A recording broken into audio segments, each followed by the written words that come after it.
John chapter 1.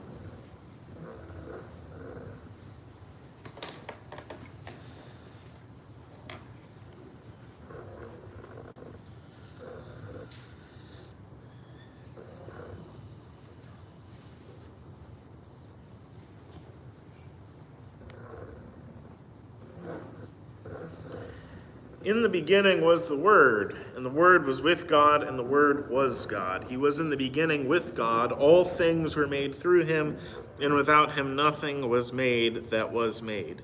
In him was the life, and the life was the light of men, and the light shines in the darkness, and the darkness did not comprehend it.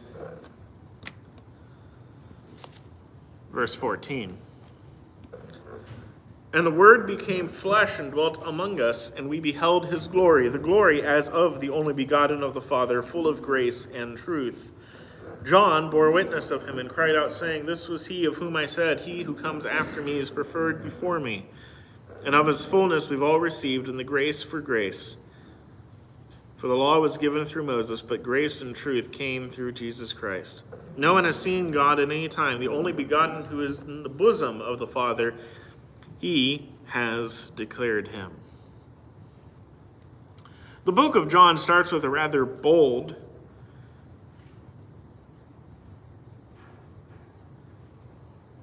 and very theologically compelling claim that in the beginning was the Word, and that the Word was God, and the Word was with God. Or reversed if you prefer.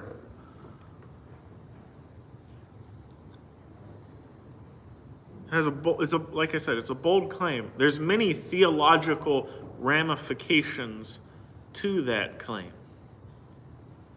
It is a claim that from the very beginning there was more than one member of the Godhead.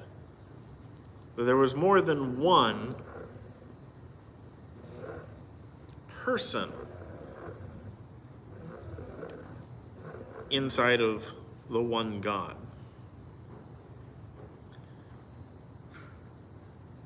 It is a claim that Jesus was in the beginning, that he was and has always been even before time began.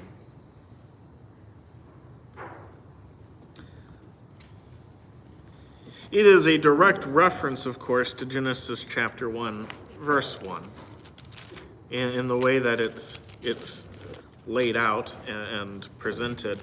In the beginning. Of course, it's a direct reference to Genesis 1:1. In the beginning, God created the heavens and the earth.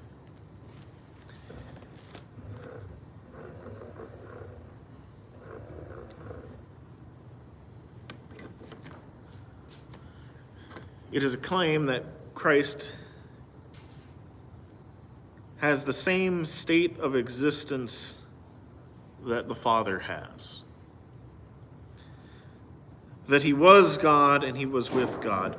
To be God is to claim a state of existence that one cannot rise to or be born into, but a claim of eternal and non-causal existence. That's a lot of fancy words there.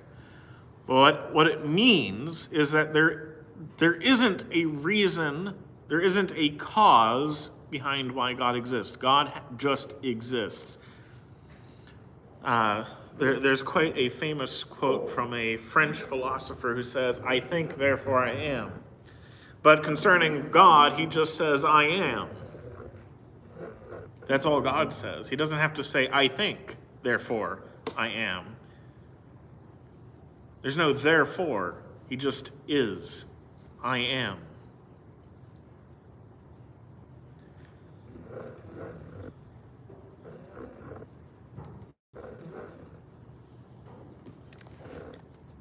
One of my favorite books in the Bible is the book of Job. We don't have time to read the entire book of Job, but it's a long debate between Job and his friends concerning why, in the first few chapters, Job suffers. Because the first few chapters of Job is sort of the story of ultimate suffering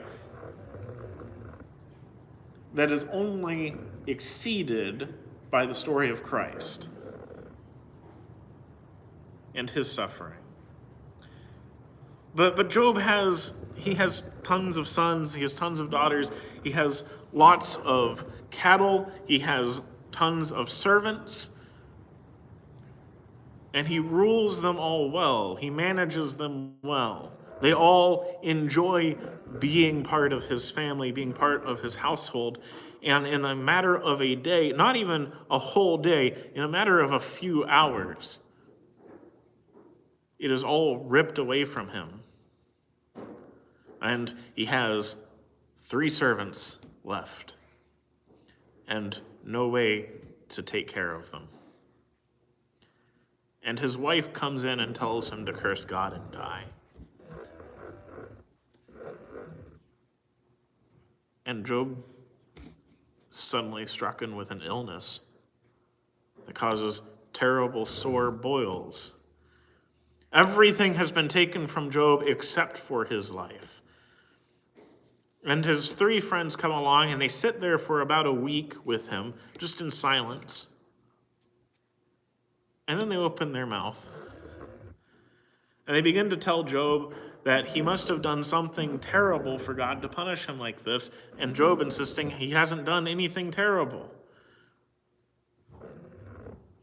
But eventually they get him to agree that God's punishing him. And so he begins to say, but if I could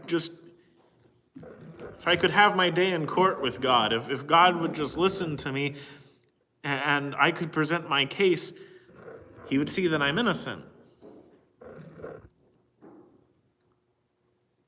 So Job maintains his innocence all throughout the book. And then God shows up right at the end of the book. In chapter 38 through 41, God talks with Job. And God isn't giving Job answers. That's the most incredible part about the book, is we know, being the audience who has the first few chapters of the book, that Job is suffering because Satan asked God if he could tempt Job. And God said, yeah, you can go for it. The only thing you have to leave Job is his life. Well, first he says you have to leave him his health, and he leaves Job his health. He takes everything else. Job doesn't curse God and die, and so Satan says, well, if you could let me take his health, then he'll curse you. And God lets that happen. But when God shows up and he's talking to Job, he doesn't say, it wasn't me that took all of this away from you. He doesn't give Job answers.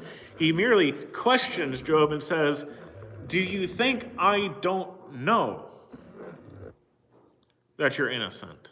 That's essentially God's point. Is, do you think I don't know? Are you able to answer me concerning all of these things? And he lists off incredible thing after incredible thing. A lot of it has to do with things that he's made. And so it's sort of, are you able to run with the wild horses? Or do you know where the wild ox comes and goes and it's grazing? Do you know all these things, Job? And then famously, he sort of ends it with the behemoth and the leviathan. These 2 great creatures that God has created that Job and mankind in Job's day has no hope of domesticating, let alone harming.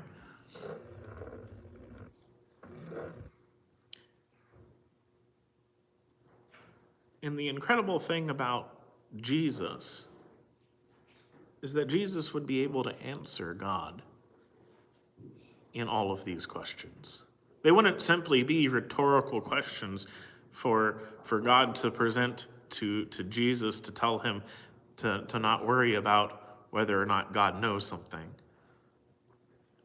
These would be questions that Jesus would be able to answer because he was there when the foundations of the earth were laid.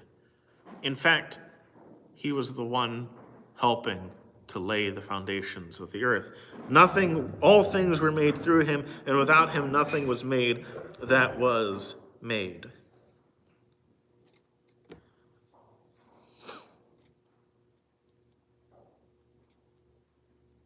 But even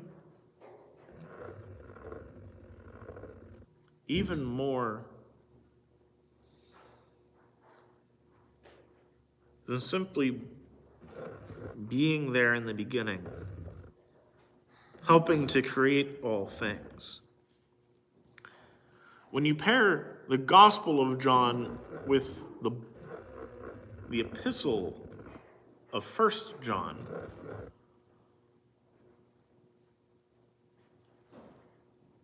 the reason that John's claim in the Gospel has to be true becomes more apparent. Because God is love.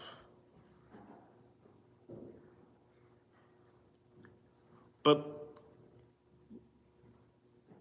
love is not something that you can simply have for just yourself. Love is a relationship. If God is a God of love, and God is love, then he has to be a God with a relationship. Because to love is to seek the best for others. God cannot be love without others to love, and thus there are three persons in the relationship at the beginning of time, three persons in the state of existence. God.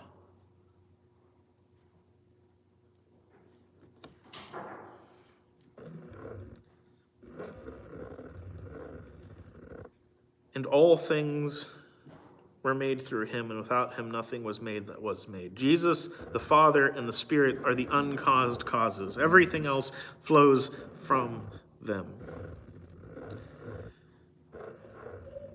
And so then the Word becomes flesh.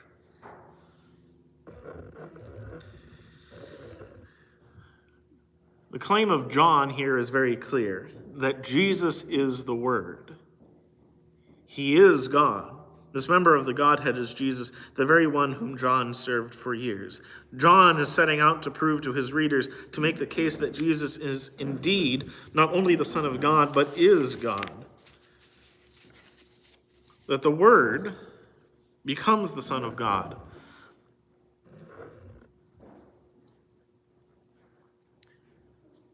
The very title Son of God is very interesting, because it's also paired with another title that Jesus takes upon himself, which is the Son of Man. And so you have the Son of God, who is also the Son of Man. And these seem contradictory, except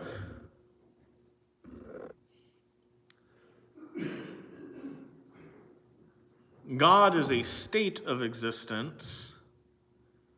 Man is a physical being.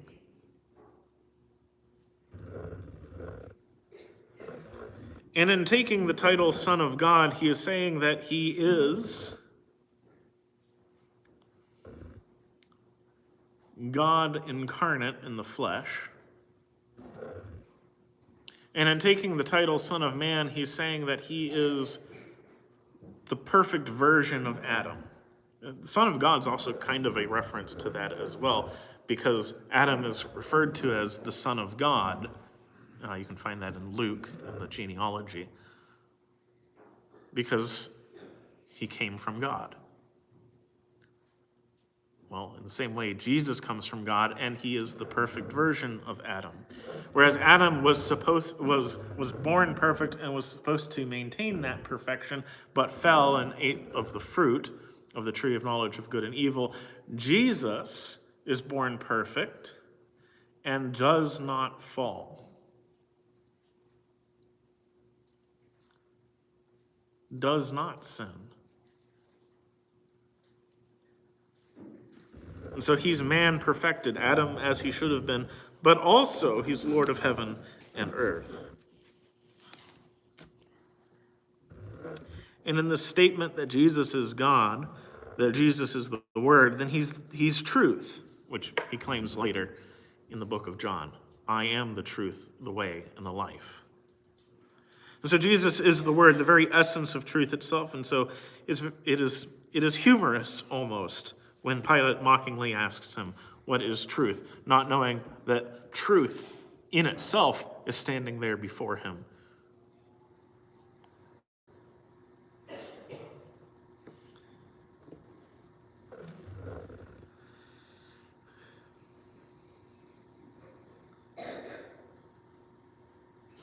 But what all does this have to do with us? Knowing something is one thing. Having some kind of application for it is an entirely different thing. What do we do with the knowledge that Jesus is, was, and always will be God? Well, I think the most relevant point to be made is that if Jesus is Lord and always has been, then the God of the universe deemed you important enough to die for.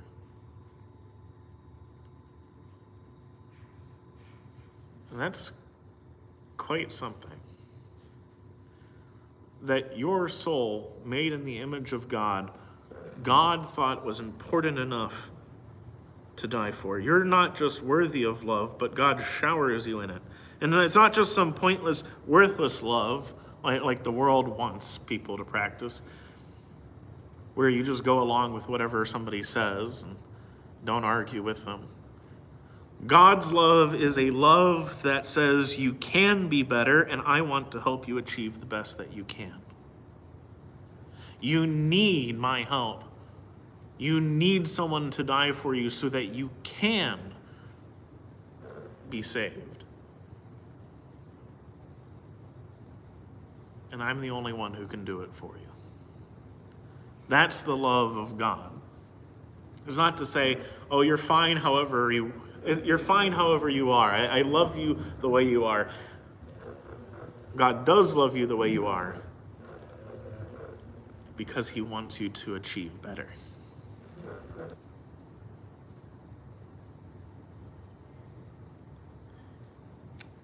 But you know, the master of creation didn't just die for you, but he decided that your neighbor was a soul worth perishing over.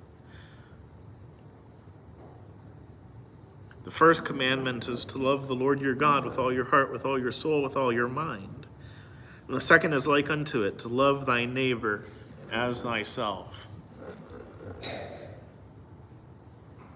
And you sort of have to start putting yourself in the position of God thought that this person I'm interacting with was worthy enough to go to a cross for him. Was worthy enough of salvation. Was worthy enough to hear that Jesus Christ of Nazareth loves them and wants to be their Savior.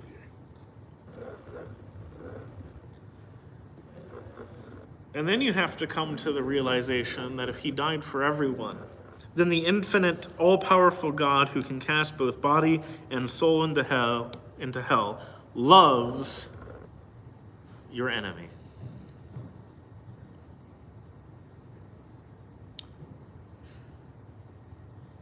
And maybe they need to change. In fact, they probably do. Everyone's got something. But God is not blind to people's faults, but he loves them in spite of what they have done.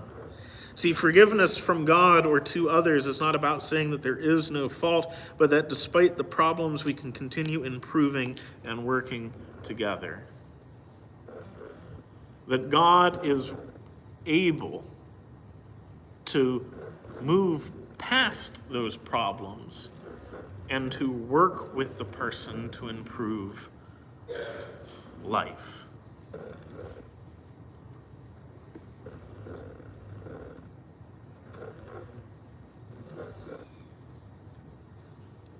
Are we ready to commit ourselves to such a God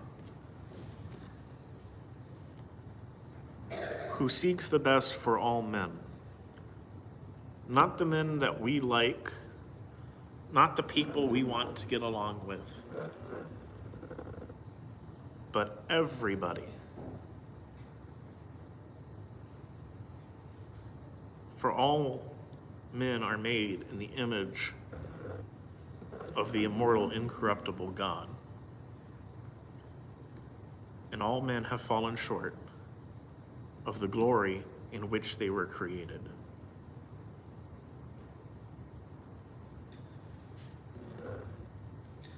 We really ought to be ready to commit ourselves to such a God, because no one is ever going to love you on the level that Jesus did.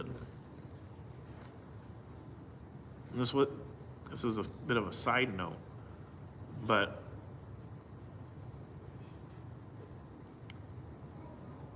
that's the amount of responsibility us men have been given to our wives. Men, love your wives as Christ loved the church. That's a steep calling.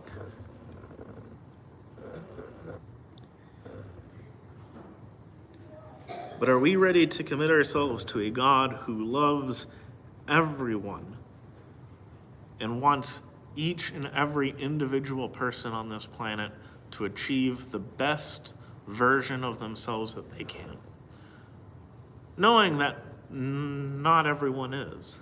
In fact, most won't. But wanting each and every person to achieve the best that they can be. Are we ready to commit ourselves to that? Because that's what God has already committed the church to.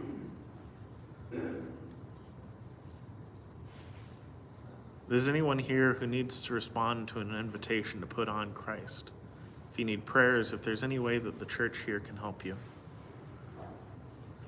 we urge you to come forward as we stand and sing our invitation song.